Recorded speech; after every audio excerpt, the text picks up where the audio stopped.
Hello everyone, is it safe to come in? I know there's a lot of people that are not liking me at the moment. Nothing's going right in the transfer market. I'm all to blame. I'm only joking. It's Friday night and we have got your Manchester United updates here on Forever United TV. Welcome along to the show, everyone. Pile in into the comment section and let me know your thoughts on all of these stories. Sadim Rcliffe will not pay the price that Brentford want for BRYAN and Bumo. I will elaborate on that and let you know what I mean by that and the story that I've read regarding that. All of the information on that to come. I want your opinions on that at the top of the show. We're going to bring you up to date on the Jadon Sancho and Marcus Rashford situation, where we're at actually with that at the moment, and what's been said today. There's been a couple of different stories from lunchtime, early afternoonish on Jadon Sancho, which I want to talk about as well, in terms of where we're actually going with him and Manchester United. That severance pay discussion, I'll explain all of that and talk about that in detail as well. Are Juventus actually in for Marcus Rashford now? That's one story that's come out of the blue today. But don't worry regarding what's happening with the BRYAN and Bumo situation. No matter what Sadim Rcliffe's doing, let's be honest, he is quite important because he's the one who's going to say, let's do this. BRYAN and Bumo has liked and has started following after liking the post of Lenny Yoros on Instagram. So we're good. And Bumo's following Yoros, so this must mean it. 39 days since Manchester United opened talks with BRYAN and Bumo over a potential transfer. You all remember it. I joked about coming away on this holiday that I'm on right now, on this break, about this being the break when we actually get more BRYAN and Bumo news. And no. I thought because I was away last time, we're going to preempt this. We're going to manifest BRYAN and Bumo moving to Manchester United. And it's just not happened. It's not happened. It doesn't look like it's happening anytime soon either at the moment. Lots of people have said their piece. Lots of people have had their say. I wanted to talk about the Sadim Rcliffe stance on this, first of all, at the top of the show. So, reading an article from Marco Alcaraz, which I think is worked off the back of the Athletic's Laurie Whitwell's and his comments yesterday, when he was being very detailed on Sadim's approach from the personal side of things regarding what's going on at Manchester United with all the job cuts. Remember when we spoke about it last night? And that being said, Manchester United's Sadim Rcliffe, co-owner Sadim Rcliffe, he's a hard operator. I just think right now, that was the softener last summer coming into this. And now that he's put all his time, all his effort in, and we've heard him in the interviews, he's come out and he's spoken about everything that he's done at Manchester United, all the work that's gone in. He's now got his team, the mistakes that he's made. How are we actually seeing Manchester United suffer for the mistakes that Sadim Rcliffe has made? Them few £1 million here and there, for instance, the Dan Ashworth situation. Are we seeing Manchester United hold out on BRYAN and Bumo and then 1 or 2 million that Laurie Whitwell was talking about yesterday, that Alcaraz is talking about today, about him not paying the fee? He's not bothered about what the market value is or what people actually think United should be paying, whether BRYAN and Bumo's worth 65 million or not. He does not care. He doesn't give a shit, basically. He's going to stand his ground and he's going to bid this transfer through the way that he wants it to do. He's going to do it Sadim Rcliffe's way. And that's it. It's a power play. It is all about the power. Who is going to get the internal win out of this? We have spoken about that before, but I think it's different now with it being so far down the line. It's like, okay, who is going to move first? I'm fully convinced that Sadim Rcliffe and Manchester United will let this drag out as long as it needs. They will let this go all the way till the end of the window before making a decision. I'm fully convinced that that's in their mind right now and that's where they're going to go. So when I'm reading these articles and I'm reading what's been said, I can sort of understand it. Let's not forget, this is a guy that's gone up against the hardest people in business, and he thinks he can bring his model across. Like when you're looking at a man there that's reputation for knowing the business world with union traders and how hard-faced he is and how hard he is and how he runs his businesses, how cutthroat Sadim Rcliffe is. We're all thinking, and I was thinking, this is good, this is what Manchester United need. I honestly, but straight down, wasn't expecting a transfer to last this long. I don't think there has been a transfer that has taken this long before. For now into the middle of July, pretty much, and the start of June this started, this probably has to be up there with one of the longest on record. 2nd of June was when David Ornstein from The Athletic dropped the news that BRYAN and Bumo has told Manchester United he wants to move to them, and United now are going to open negotiations with Brentford over the 25-year-old forward. I remember the tweet well. I can memorise it in my head right now. I was really excited at the time, thinking, we just got Cunha and we're about to move on Mbeumo. And United came up against a tough operator in Brentford, but I honestly, when we look at this, and I've listened to everyone's comments, I've had a lot of people have a go at me for trying to be positive. Look, I'm not being positive, I'm being real in the situation. I've always said that. I called this as I see it, and I think right now the situation, I was prepared for this, and I was intrigued, that was the word I was using when we finished the season, of how Manchester United will operate in this transfer, what they will do. Will it force us to get rid of players so we can bring other players in? And I've seen that, but I'm also seeing what I really feared, which was the stubbornness of the players from the previous regime really kicking in here.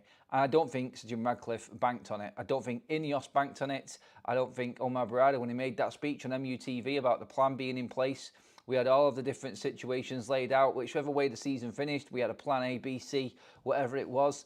I still don't think they thought they were going to encounter the situation that they are dealing with right now. They didn't know that Garnacho was going to leak that news that David Ornstein did about Ruben Amarin telling him to find another club, therefore devaluing him.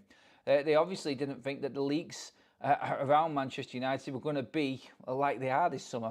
Everybody knowing what's going on still. Like, it's not as bad as what it was, don't get me wrong, but still we're getting a lot of information leak out from Manchester United. So again, I just don't, I think they've underestimated what it is. And I think now that they put more time and effort into this football club, I just don't think they're willing to let go. Well, I don't think Sadim Rcliffe is anyway.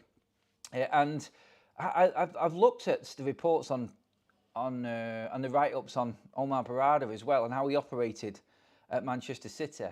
And I understand the methods that he uses. I get it. Like, there's a cut-off point on every single deal and every single player. There has to be, otherwise you can't move forward. But and when you look in the detail on this, and this is where it breaks down and doesn't work for Manchester United, he's gone from Barcelona to Manchester City and just the best of the best. And that's it. Nobody knows what it is to deal with Manchester United or be part of Manchester United until you're in it. And when you're in it, you understand the carnage, you understand the mess. And even from my point, from when you're going into Carrington on press days or whatever it was in the past that I got to, you can feel it inside. And it's just like the whole operation around Manchester United, I can guarantee you is different than any other football club right now. It is. So Omar Barada saying one thing and then the other. So Jim Radcliffe having this big grand plan of his as well to bring Manchester United back to the glory days in 3 years. And we want to create the next best player, not bring in the next best player. Not bring in the ready-made player, sorry, like the Mbappe quote that he made in his first interview with Manchester United. I think he's finding out now that that's impossible in a world where Manchester United and the expectations and what's gone before, because Sir Jim Ratcliffe has never owned a massive football club before. He's never been part of it. The Glazers know all about Manchester United right now, and they've just taken Sir Jim Ratcliffe's money and gone, thank you, Jim, there you go, go and run Manchester United however you want. You're not going to be able to do anything more than what we have done. Well, they are because they put money in, but in the Glazers' minds, this is what they're thinking. Good luck with that.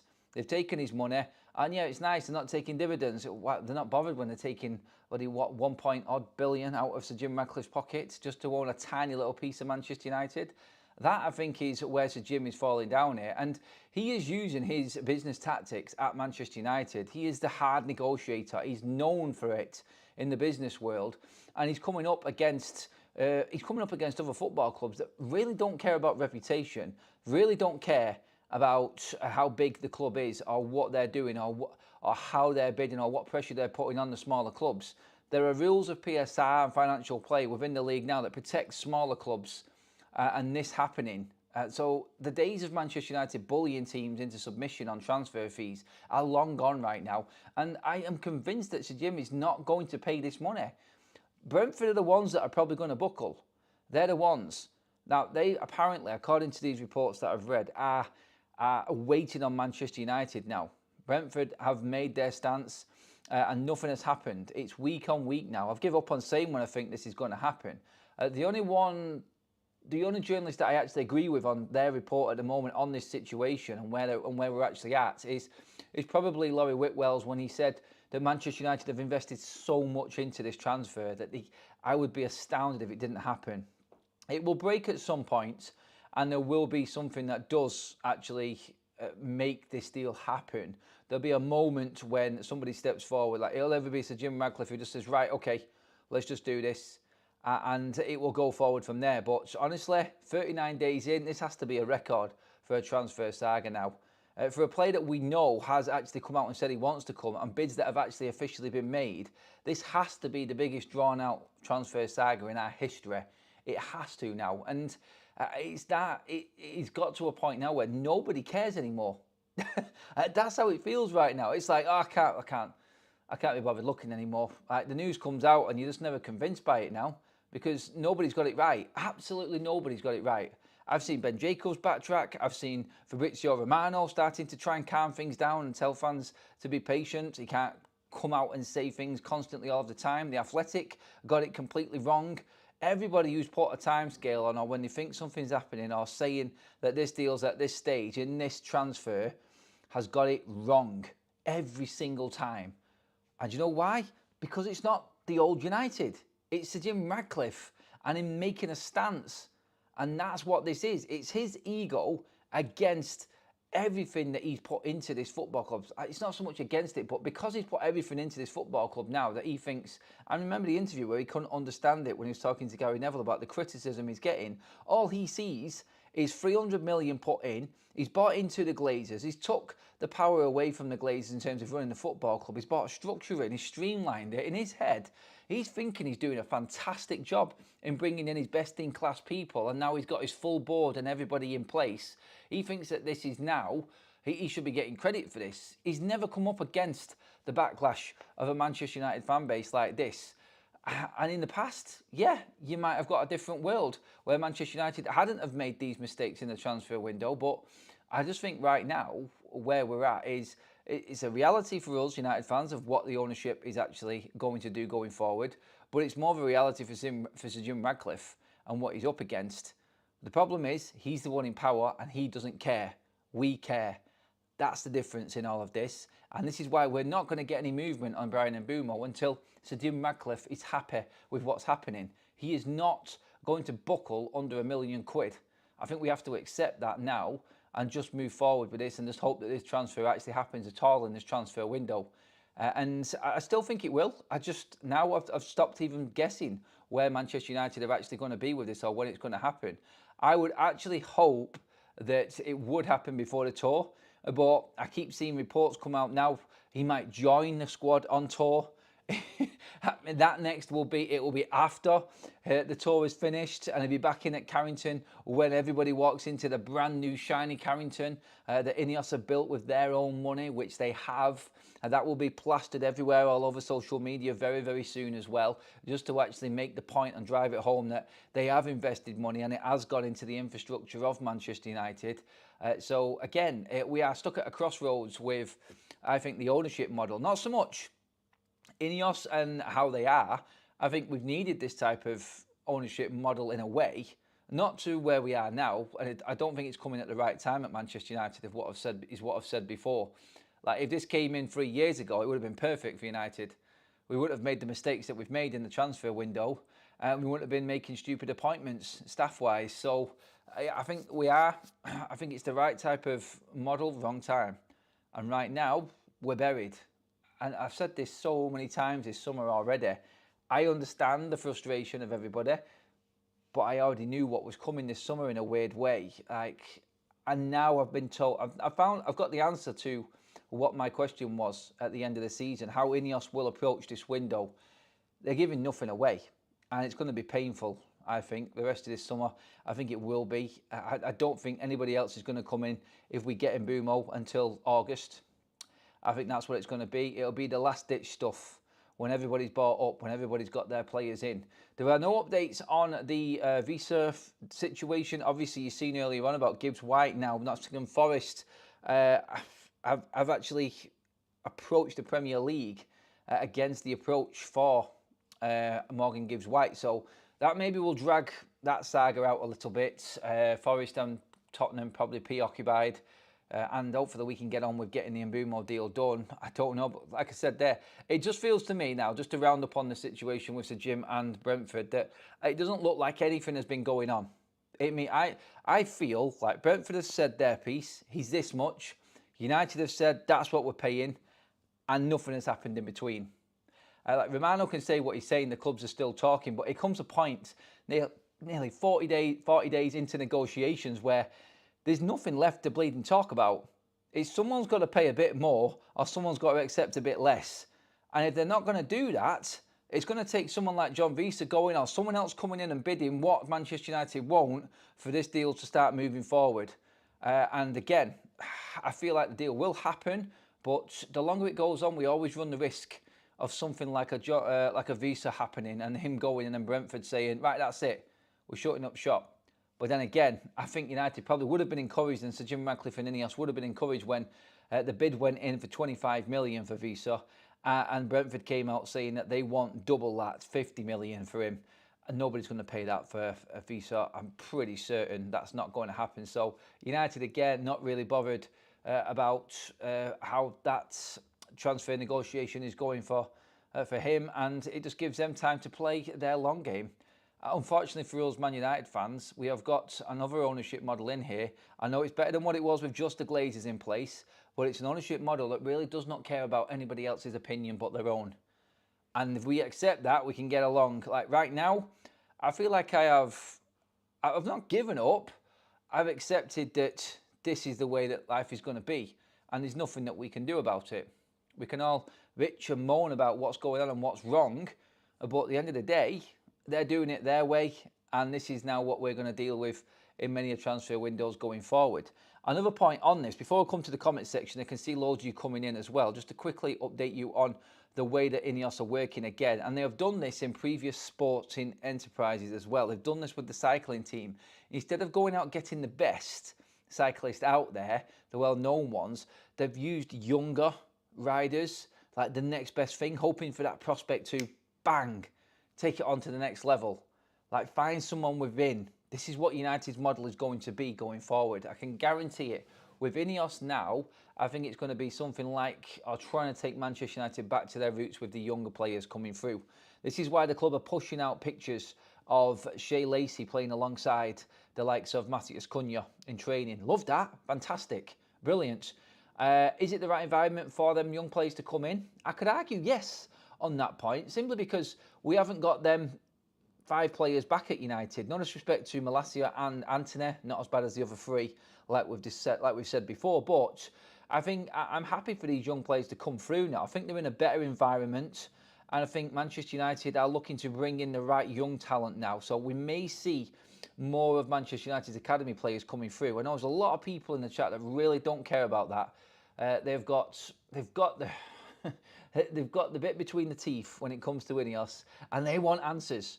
And fair enough, we all pay a lot of money. I've paid my season ticket already, and I want to see better football next season. So I'm with you all. Like, unfortunately, I've trained myself into thinking that this isn't going to be the window that many people hoped it would be. And I've been positive, and at the start, I was blown away like everybody else.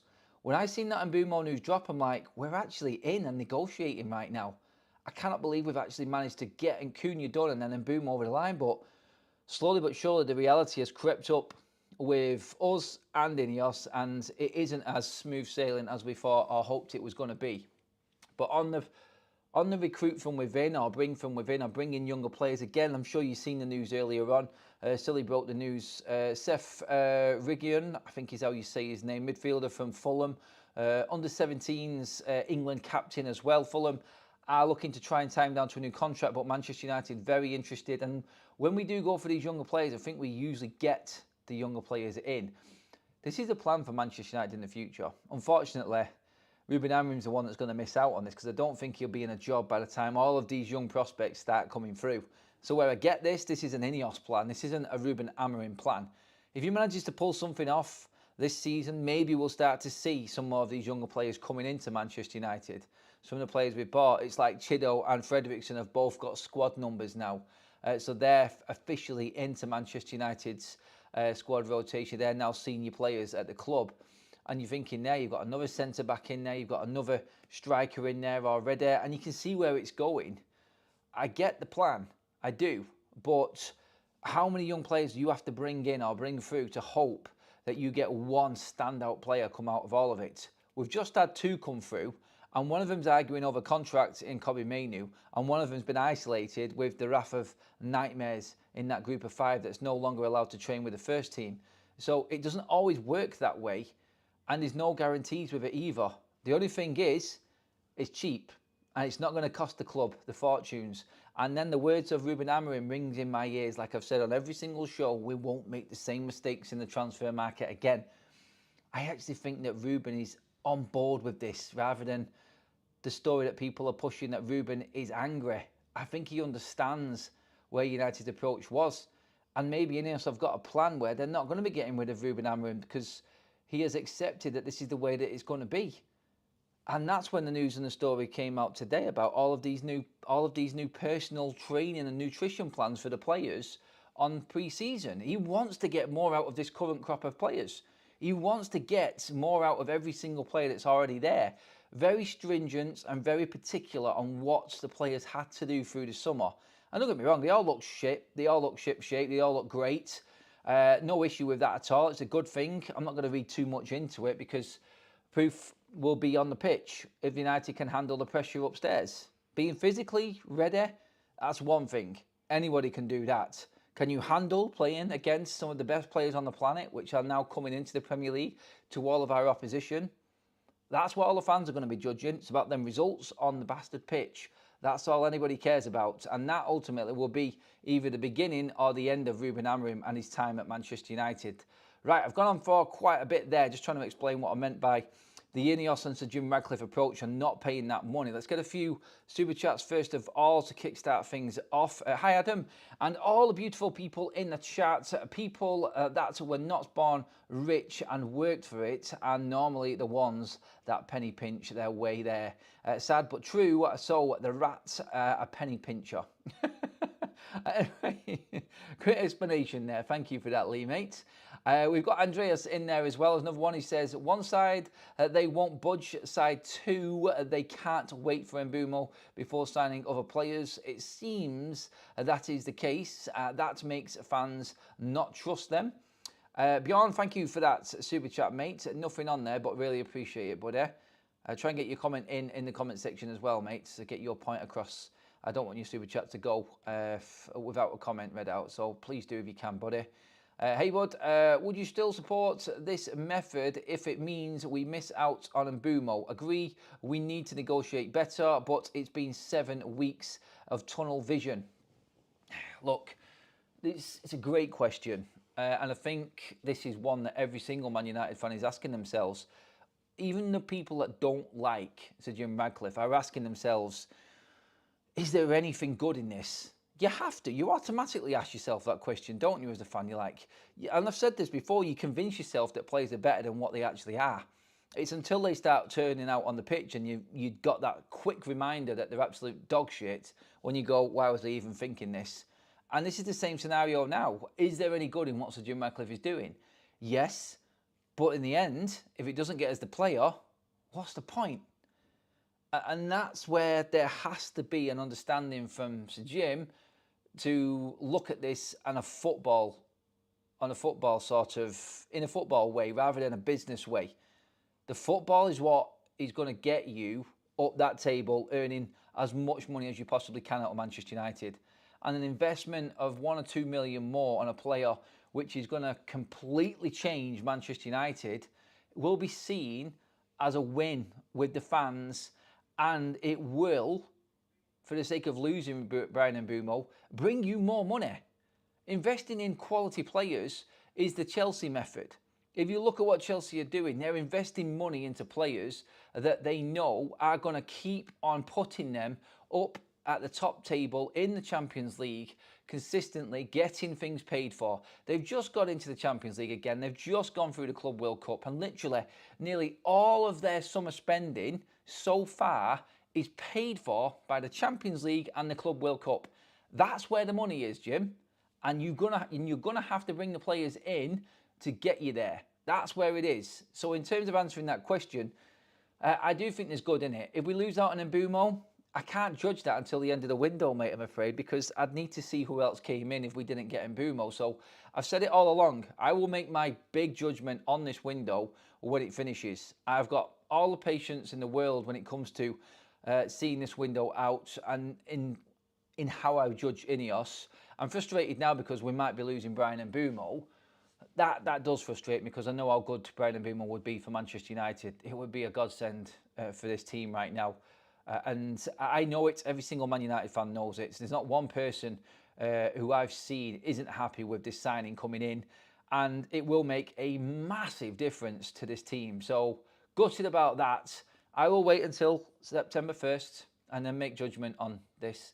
If we don't get Mbeumo, I will look to see who comes in his place. And we'll see from that. Jamie, with another chat, says, Jim would pick up a pound coin from the pavement. Tight ass, keep up the great work. He would pick up a pound from the pavement, the tight ass. Okay, yeah, I get what you're saying, Pete. He's also coming with another, he's just coming with another one saying, I'm convinced our owner's strongest ambition is to try and find / develop top young talent cheap and sell them on for a profit. Stock market football. You might not be far off with that, Pete, there. That's a good comment, that, buddy. Thank you for that, mate, as well. Ineos ruined Sky cycling team on the way to Old Trafford. Do you know what? I used the example there of the Sky cycling team in terms of how Ineos have approached their sporting ventures. And they changed Sky to a point where it was finding the younger riders, finding the younger talent and hoping that they would be the ones that took them forward, hoping. And there was no real proof or anything in the past that worked in that sport. They were just hoping, and this is what I think a lot of United fans are worried about. It's like, it feels like a lot of this is built on luck and hope for Ineos. They're gambling. The gamble isn't, I don't think, the gamble, if they spent money, I think would be worth it, because you know that BRYAN Mbeumo and Matthews Cunha are going to be players that Ruben will use week in, week out. And the big thing that I remember hearing from Ineos was the highest earners at this football club have to be the players that are playing every single week. They have to be the ones that are there constantly, playing every single game. Both of them players will be them players. So it's not like you're skimping and scraping around here for a player that isn't going to feature for a whole season. This man is going to play every single game. And you know he is. That on its own, the availability factor in BRYAN Mbeumo is absolute gold. It really is. Anyway, I want to move on. We'll get into some more chat anyway. I've said enough there on that section. Please do keep your comments coming in on everything regarding the BRYAN Mbeumo and Sadim Rcliffe there. I want to move on to the next section. Quickly, first of all, big mega chat just coming there before we move on because it is a different subject. Nice shirt, Adam. Thanks, mate. I hope you like the shirt. Bringing my full Beetlejuice mode in tonight. Nice shirt, Adam. Ineos are to streamline the business, reduce fixed cost, half the wage bill, and will be sold for 10 to 14 billion dollars for 10 to 13 billion. Oh, sorry, or 10 billion pounds when done. Big Jim has already alluded to Qatar, and that's the plan. He wants to make his money from that. So yeah, I said this from the start. Anybody who thought that Sadim Rcliffe was coming into Manchester United and were fully behind that he just wants to leave a legacy, he's not looking to make money out of Manchester United, absolute bollocks. Sadim Rcliffe makes money out of everything that he does. And one of his biggest investments to date is the one that he's going to decide to not make any money on. No, I remember saying at the time, great point, Brits Abroad there. Thank you for that super chat, mate. He's going to look to make an absolute packet out of Manchester United. And there is a plan. There is a big plan in the future. We all know where it is. It does involve the stadium, and it does involve the land around the stadium.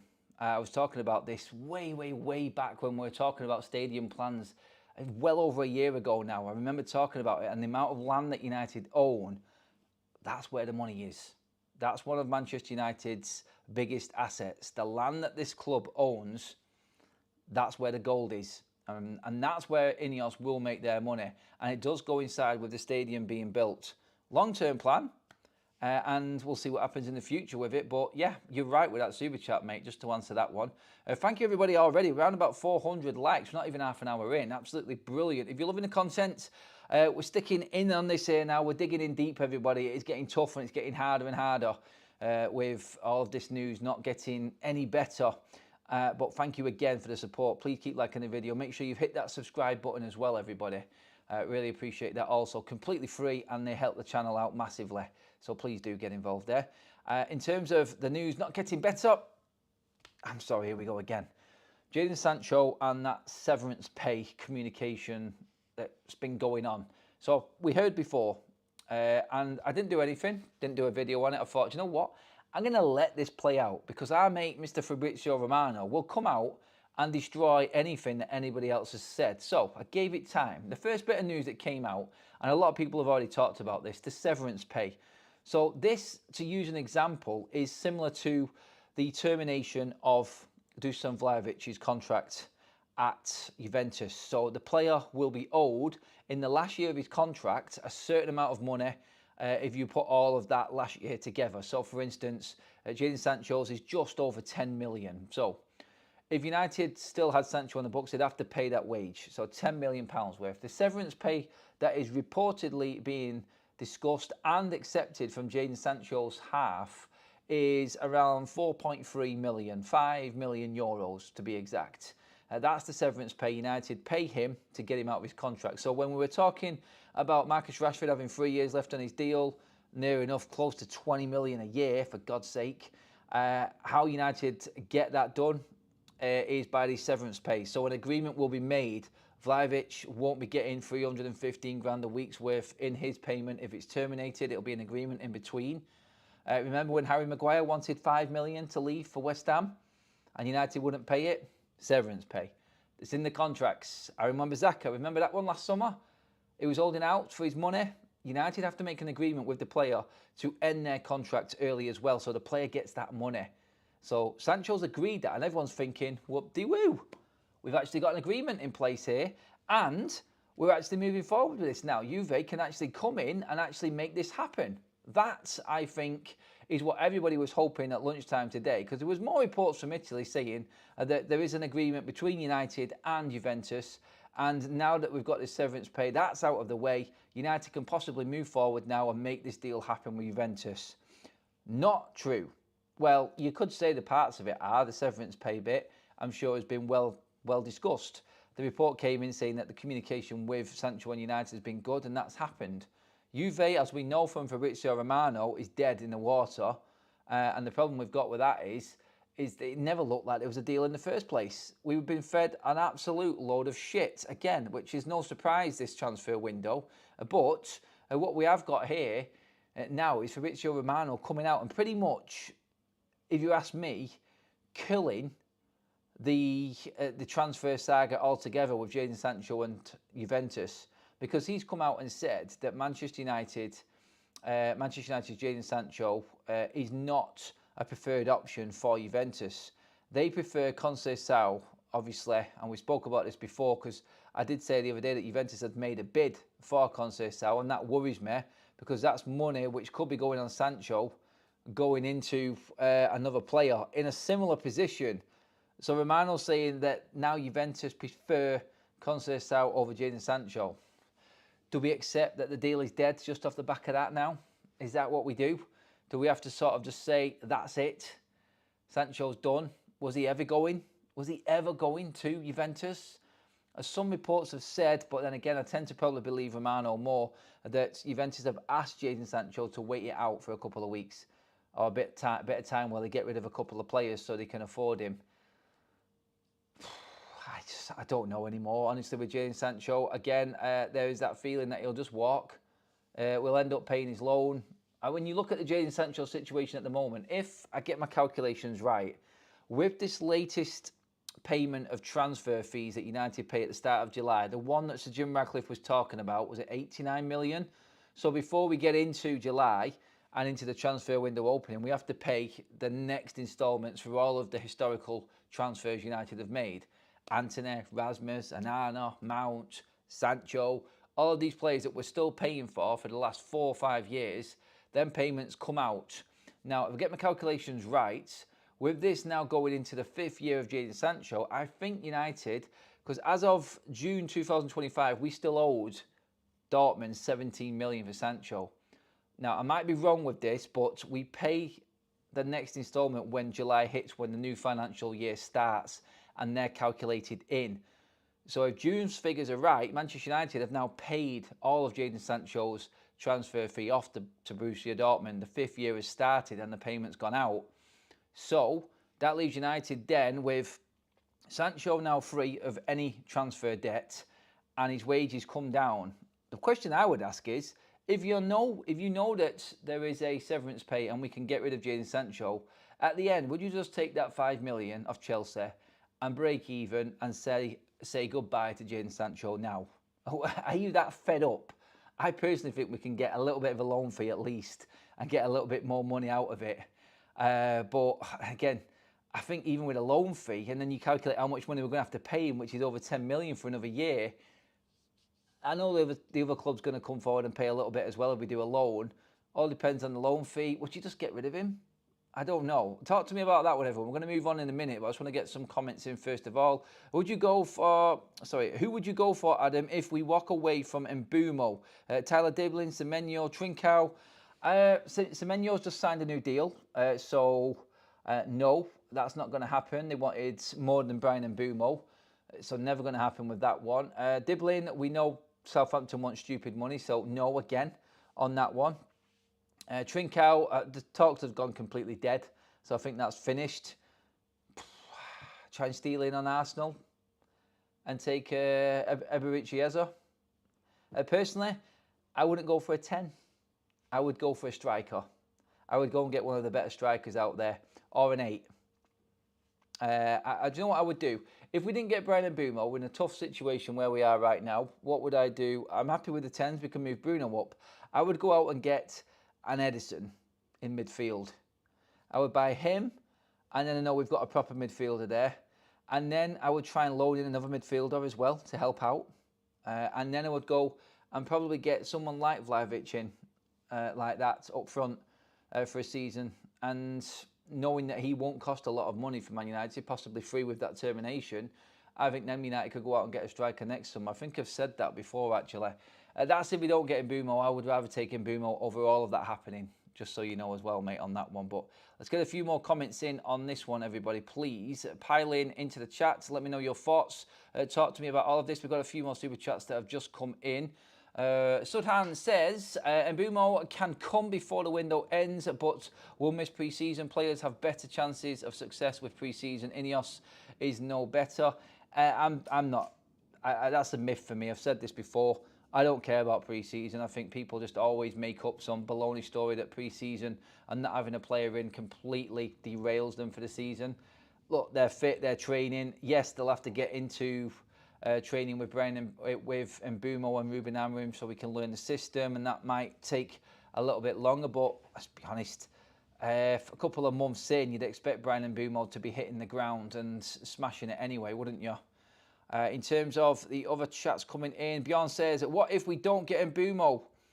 I think I just answered that one, mate. Thanks for the super chat, though, Bjorn. It's going to have to be a striker or a midfielder for me, because I don't think United are going to go out and get stung again for another number 10. I don't think they've got it in them. Inos out to let Sancho rot in the reserves. Easy said than done. I think there's a better chance of Sancho rotting in the reserves than Inos being out, though, I'm afraid, mates, unfortunately. Let's get a few more comments in. Pile in, everybody. As Man United fans, we want years doing the we spent years doing the wrong things to be fixed all at once. We have to trust the restructuring of this football club. Yep, I've said that before. I get that comment. I understand that comment, and it's just a patience thing now with United. Have we got the patience to wait this out and see what happens with this plan? A pre-season is important, mate, but not, oh my God, with exclamation marks, important, mate. So calm down. Yes, it can be, but I said this before. There hasn't been a summer where Manchester United have had all of their players in before pre-season started. Ask Arsenal. for Mikel Arteta's first striker that he's bought, well, he's been at the bleeding club near enough. If they think it's important to get Gyökeres over the line and into pre-season, let's not forget, everybody's at pre-season now and nobody's finished all of the business.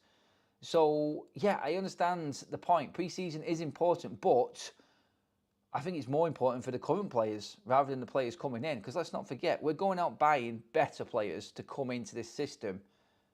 And that's the difference. We're not buying anyone that's unproven this summer. I think that's been made clear. We're buying ready-made players to come in. I think it's important. I think BRYAN and Bumo is probably ready to go in this system more than any of the United players that are training right now in pre-season. That's what I believe anyway. Almost at 500 likes, by the way, everybody. Keep them likes piling in, everyone. Thank you so much if you have already. David says, Radcliffe said in a recent interview, United will be the most profitable football club in the world. He didn't mention winning trophies or league titles.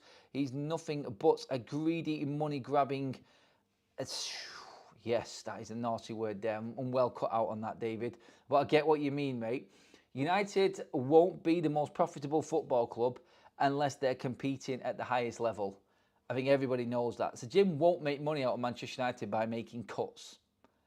There's not a chance. United's business model falls. They need bums on seats and they need to be in every competition to get bums on seats. That's where the money's made, and winning these competitions is where the money's made. Look at Real Madrid. Bailed out constantly because they've got guaranteed Champions League money all of the time. As soon as you fall out of that top tier and you're not getting Champions League money, the clubs like Manchester United fall away. So that's where we're at now. That's where we're at now. And to be honest, I don't see Manchester United getting anywhere near that top table. And challenging anyway at the top table for another 3 to 4 years. 5 probably is the right number for Man United right now, I think, in getting over the line and getting back up there. Marcus Rashford, by the way, apparently is now a target for Juventus. So forget Sancho and go for Marcus Rashford instead. That was another story that came about. Look, everyone, I'm not saying that pre-season is not important. I mean, Robin Van Persie came into a completely different Manchester United and he didn't struggle, did he? No, we didn't.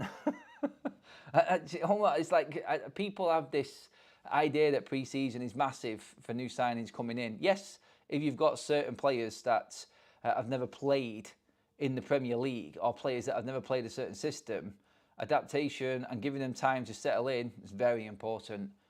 But let's be honest, BRYAN Mbeumo's got more Premier League experience than probably half of Man United's squad. So I think we just need to calm it with Mbeumo's side of pre-season anyway. You're bringing in somebody who knows everything there is about the Prem and will be ready to go even without a lot of the pre-season in play. I'm pretty convinced of it. That's why you're going for players like this, because they have that built in already. Anyway, we are going to wrap things up there. No point in going on too long with everything tonight, so I'll let you get to your Friday nights, everybody. Hopefully you're having a good one. Get into the comments section and let me know what you think about everything that we've spoken about in the show tonight. Hopefully you were out having fun in the sun. Apparently it's warm over there. Me and Kaz are going to go out for a few drinks ourselves now. So I will see you all tomorrow morning. Saturday morning show at 8 o'clock. Again, thank you for all the likes. We have passed 500 yet again. Absolutely love that, everybody. Thank you very much. Look, I'm only here to bring you the news and we break it down as a fan base and we talk about it. I'm not saying that anybody's wrong, particularly on the side of things there with pre-season. I get what you're all saying. It is important. I just think there's different players that don't need the pre-season. I think it does depend on the actual player, to be honest. And BRYAN Mbeumo's not one that I'm worried about with a pre-season. A couple of super chats right in at the end, just before we finish. You don't want to let me go. I'll get a drink, no, thank you. I think you underestimate pre-season. I thought this was coming. My friend, pre-season has always been important in my 50 years as a United fan. Those weeks together before the season is underestimated, expensive evening. Andreas, thank you, mate. Andreas, the players that need to get used to each other. I know. Well, every single club is the same. I think people are missing the point with pre-season, I really do. But look, get your comments in anyway. I'll have a look through some of them. If you want to bring your pre-season comments across, I just don't think it's as important as what everybody's making out. I think it helps, but it's not the be-all and end-all. It really isn't. It does depend on the player for me. But for now, that's it, everyone. Thank you so much. I will see you all first thing in the morning, 8 o'clock. Be there. I'll have all of the updates. Let's see if anything happens overnight. It's going to be interesting, I think, going forward now over these next few weeks, particularly with United playing in about a week's time as well. So I think focus is going to go away from transfers soon as well, because everyone's going to be looking at the games that are coming up. So it will be a bit strange, but let's see if that's see if anything changes over the next few weeks anyway. A few days would be nice, wouldn't it? But hey, can't have everything.